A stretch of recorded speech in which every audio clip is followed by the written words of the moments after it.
Bonsoir mesdames et messieurs et soyez les bienvenus dans cette édition du journal de 19h que nous démarrons avec cette rentrée universitaire. C'est le campus de Hawaï de l'Université nationale d'agriculture qui a accueilli, et cela au plan national, la rentrée officielle dans les universités du Bénin. Hawaï est situé dans la commune de Kétou et c'est depuis là-bas que les autorités en charge du sous-secteur d'enseignement supérieur ont insisté sur le rôle des universités dans la lutte contre la pauvreté au Bénin. On fait le point avec Guillaume Avienou. Des enseignants du supérieur admis dans l'Ordre national du mérite sur le campus d'Hawaï à Kétou de l'Université nationale d'agriculture. Une distinction pour leur contribution à la formation de l'élite du pays afin de marquer d'un saut spécial la rentrée académique officielle dans les universités du Bénin au titre de 2019 et cela au plan national.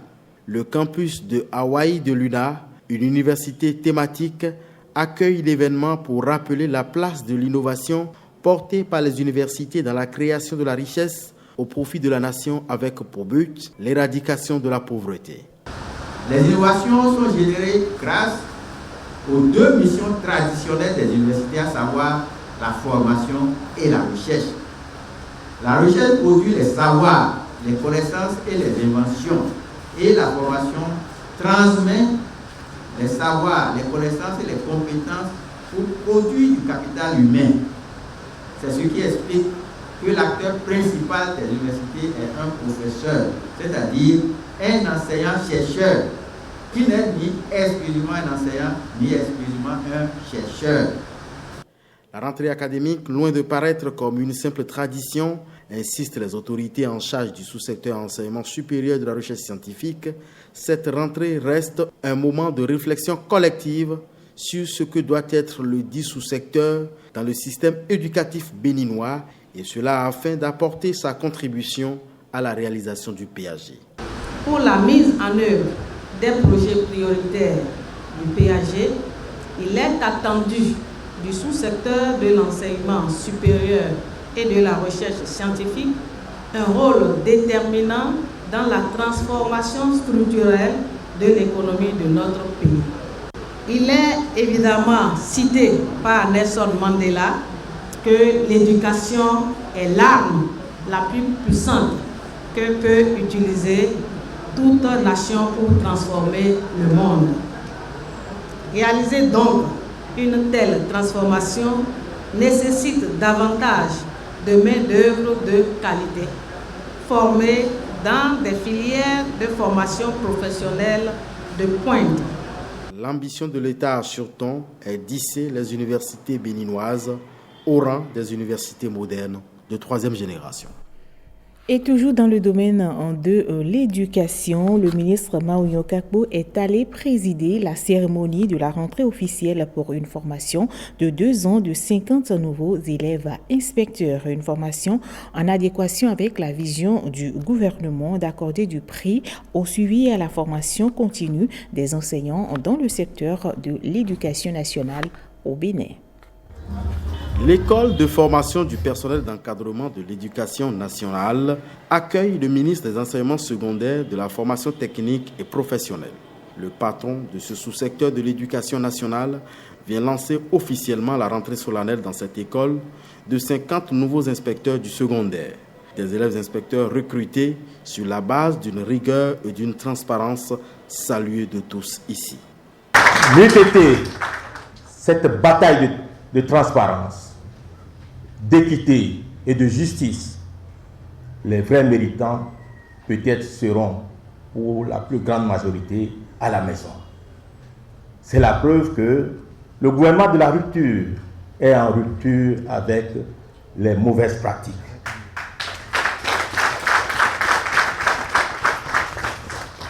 Plus de 700 millions de francs CFA ont été débloqués par l'AFD, l'Agence française de développement pour la formation de la promotion 2019-2020 de conseillers pédagogiques et de la promotion 2019-2021 de ses élèves inspecteurs.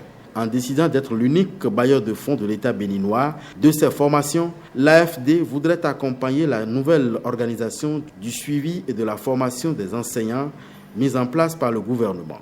Une formation de cadre d'encadrement dite de proximité des 10 enseignants.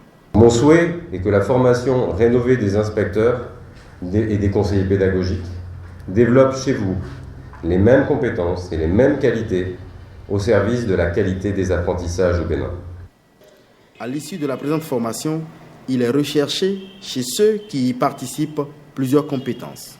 La formation de cette cohorte doit alors s'adapter à l'ambition du gouvernement qui vise un suivi pédagogique rapproché et plus efficace. C'est pourquoi, à la fin de cette formation, les élèves conseillers pédagogiques ainsi que les 50 nouveaux inspecteurs seront capables de donner des conseils de qualité au ministre en matière de politique éducative, apporter une expertise de qualité aux directions centrales, techniques et aux structures ayant en charge l'éducation et la formation dans notre pays. La liste est longue. Les autorités béninoises en charge du secteur de l'éducation déclarent vouloir rompre avec la pratique de l'inspecteur bourreau de l'enseignant, une impression donnée par certains inspecteurs jusqu'à un passé récent. Le village de Massé, dans la commune de Glazoué, dispose désormais d'infrastructures plus adéquates pour l'enseignement et l'éducation des enfants. Et le joyau est mis à la disposition de l'école de la localité par la généreuse donatrice. On fait le point avec Boniface Kolaole Biao. Un module de 3 salles de classe, des toilettes à 8 cabines et une adduction d'eau d'un coût d'environ 40 millions de francs CFA constitue le joyau. L'action qui sort de la précarité, l'éducation à Massé se justifie par la donatrice. Je voulais partager quelque chose de la bonheur que j'ai réussi par hasard, par le don de Dieu, avec les enfants ici. Pour le député Edmond Agua qui l'a sollicité, c'est là une preuve d'amour. L'amour du prochain. 8000 km avec un transport risqué. Qui pourra le faire s'il n'y a pas un amour derrière? Le risque est grand. Madame Astrid est un être humain toute particulière pendant qu'il s'agit d'une femme. Et il faut prier le Seigneur Tout-Puissant pour qu'elle vive longtemps et très longtemps. Amen. Un amour salué par le représentant du ministre des Enseignements maternels et primaires. Quel bonheur pour les apprenants, quelle joie pour les parents, quelle satisfaction pour les enseignants. Ça mérite des ovations et je vous prie d'applaudir très fort pour le donateur. Bien touchés par l'action, les bénéficiaires s'engagent à honorer le geste d'amour.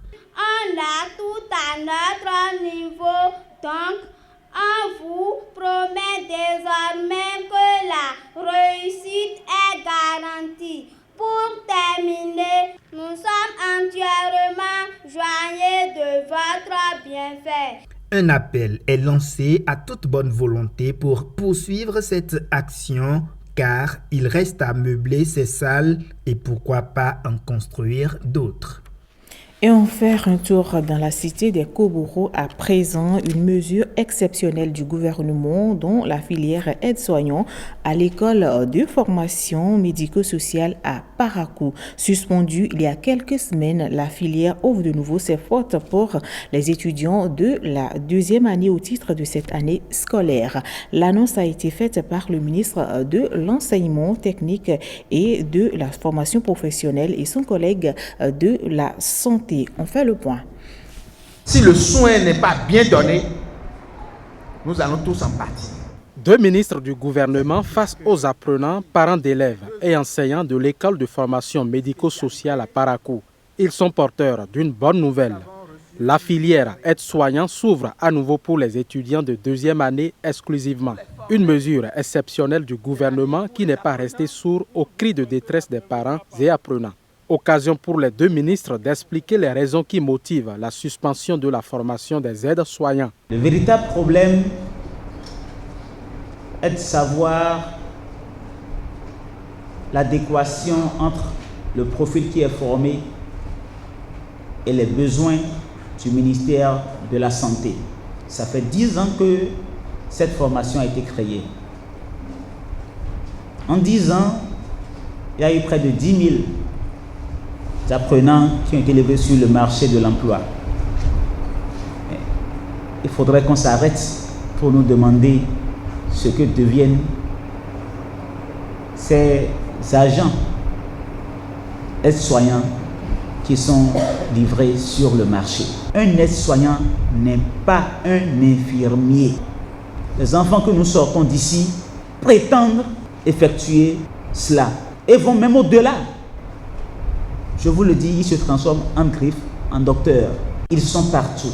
Ils essaient d'ouvrir des structures de soins. Ils parcourent les maisons pour dispenser des soins.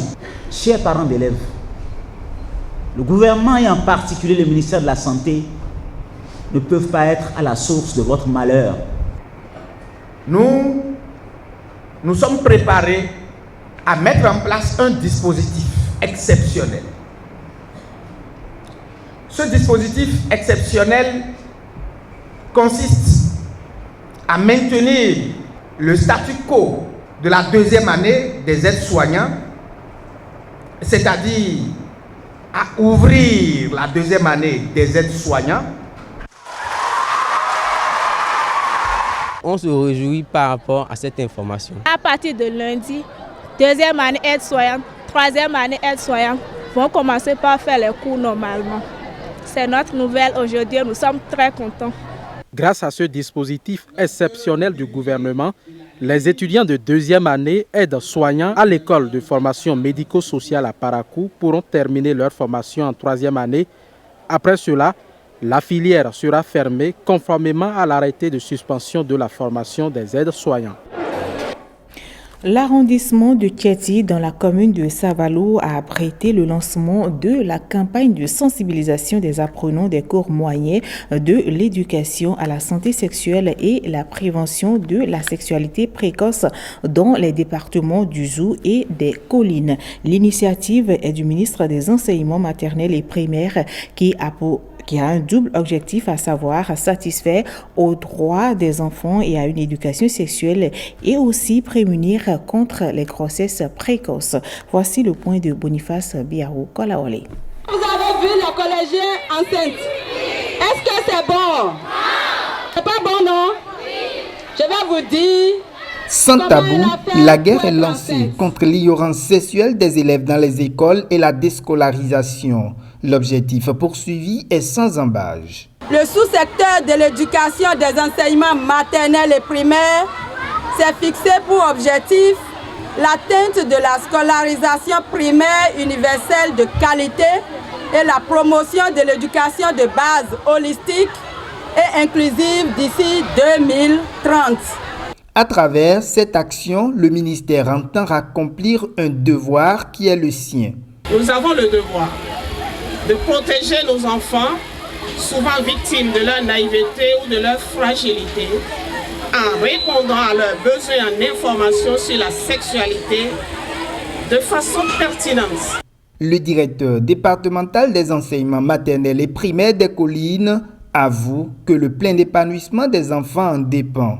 La réussite scolaire d'un enfant dépend à la fois de plusieurs paramètres tels que sa famille, la rue, ses us et coutumes, mais également et surtout le système éducatif dans lequel il évolue. Le chef de l'arrondissement de Thiety se réjouit de l'initiative. Nous sommes très heureux, très ravis que le sujet de grossesse en milieu scolaire soit abordé dans la zone de Thiety. Cela va sans nul doute changer le comportement de nos enfants en général et de nos filles en particulier. Et quant aux représentants du préfet, il invite les élèves à appliquer les instructions reçues pour leur bel avenir. Chers apprenants, Pensez à votre avenir. Ressaisissez-vous tant qu'il est encore possible. Une exhortation à la dénonciation des auteurs des grossesses des mineures filles, surtout élèves, est faite aussi afin de sanctionner et d'arrêter l'abus sexuel des enfants. Voilà, ce sera tout pour cette édition. Merci de votre aimable attention.